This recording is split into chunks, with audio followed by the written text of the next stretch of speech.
നമ്മുടെ ദളപതി ജനനായകൻ ഓഡിയോ ലോഞ്ചിൽ പറഞ്ഞൊരു കുട്ടി സ്റ്റോറി ആയിട്ടാണ് ഞാൻ വന്നിട്ടുള്ളത്.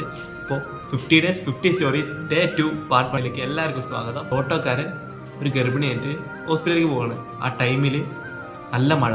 ആ മഴയത്ത് ഗർഭിണി നടന്നു പോകാൻ നിൽക്കുന്ന ടൈമിൽ ഓട്ടോക്കാരൻ തൻ്റെ കുട കൊടുത്തിട്ട് ഗർഭിണിയോട് കുടയിട്ട് പോകാൻ പറയാണ്. അപ്പോൾ ഗർഭിണി ചോദിച്ചു, ഈ കുട ഞാൻ എങ്ങനെ തിരിച്ചു തരും? അപ്പോൾ ഓട്ടോക്കാരൻ പറഞ്ഞു, ഇത് എനിക്ക് തരണ്ട, ഇത് ആവശ്യമുള്ള ഒരാൾക്ക് കൊടുത്താൽ മതിയെന്ന് പറഞ്ഞു. അപ്പോൾ ഗർഭിണി ഹോസ്പിറ്റലിൽ എത്തി. ഹോസ്പിറ്റലിലാണെങ്കിൽ ഒരു വയസ്സായ ഒരാള് മഴയത്ത് വീട്ടിൽ പോകാൻ പറ്റാതെ നിൽക്കുകയാണ്. ഈ കൊട ഗർഭിണി വയസ്സാൾക്ക് കൊടുത്തിട്ട് വയസ്സായ ആൾ ചോദിച്ചു, അപ്പോൾ ഇതെങ്ങനെ ഞാൻ തിരിച്ചു തരുന്നു? അപ്പോൾ ഗർഭിണി പറഞ്ഞു, ഇത് എനിക്ക് തിരിച്ചു തരണ്ട, നിങ്ങളത് ആവശ്യമുള്ള ആൾക്ക് കൊടുത്താൽ മതിയായിരുന്നു. അങ്ങനെ വയസ്സായ ആൾ പോണ വഴിക്ക് റോഡിന്റെ സൈഡിലായിട്ട് പൂ വിൽക്കുന്ന ഒരു അമ്മേനെ കണ്ടു.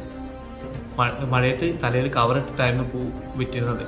അപ്പോൾ ഈ വയസ്സായ ആൾ കൊട അമ്മയ്ക്ക് കൊടുത്തു. അങ്ങനെ അമ്മ പൂവൊക്കെ വിറ്റ് വൈകുന്നേരം വീട്ടിലേക്ക് പോണ വഴിയിൽ ഒരു കുട്ടീനെ കണ്ടു. സ്കൂൾ കുട്ടി മഴയത്ത് നനഞ്ഞു പോണത്. അപ്പോൾ അമ്മ കൊട സ്കൂൾ കുട്ടിക്ക് കൊടുത്തു. അതിന് പോകാൻ പറഞ്ഞു.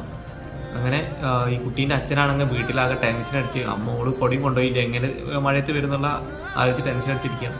അപ്പോൾ ഈ ടൈമിലാണ് മോള് കൊടയിട്ട് വരുന്നത്. ഇതിലൊരു ട്വിസ്റ്റ് എന്താണെന്ന് വെച്ചാൽ, ഈ കഥയത്തെ മെയിൻ ട്വിസ്റ്റ് എന്ന് പറയുന്നത്, ഈ കുട്ടിയുടെ അച്ഛനായിരുന്നു രാവിലെ ഈ കൊട കൊടുത്ത ഓട്ടോറിക്ഷക്കാരൻ. അപ്പോൾ ഈ മോറൽ ഓഫ് ദ സ്റ്റോറി എന്താ വെച്ചാൽ, നമ്മൾ ഒരാൾക്ക് നല്ലത് ചെയ്താൽ അത് തിരിച്ച് നമ്മളിലേക്കാണ് നല്ലതായിട്ട് വരും. അപ്പോൾ മാക്സിമം എല്ലാവരും നല്ല തന്നെ ജീവിതത്തിൽ ചെയ്യാൻ നോക്കുക. അപ്പോൾ ഇന്നത്തെ വീഡിയോ ഇത്രയേ ഉള്ളൂ. Thank you. അപ്പോൾ വീഡിയോ ഇഷ്ടപ്പെട്ടാൽ തീർച്ചയായും ലൈക്ക് ചെയ്യുക. അപ്പോൾ ഇതുപോലത്തെ ഇൻട്രസ്റ്റിംഗ് സ്റ്റോറീസിനായിട്ട് പേജ് ഫോളോ ചെയ്യുക. അടുത്ത വീഡിയോയിൽ വീണ്ടും കാണാം. Thank you.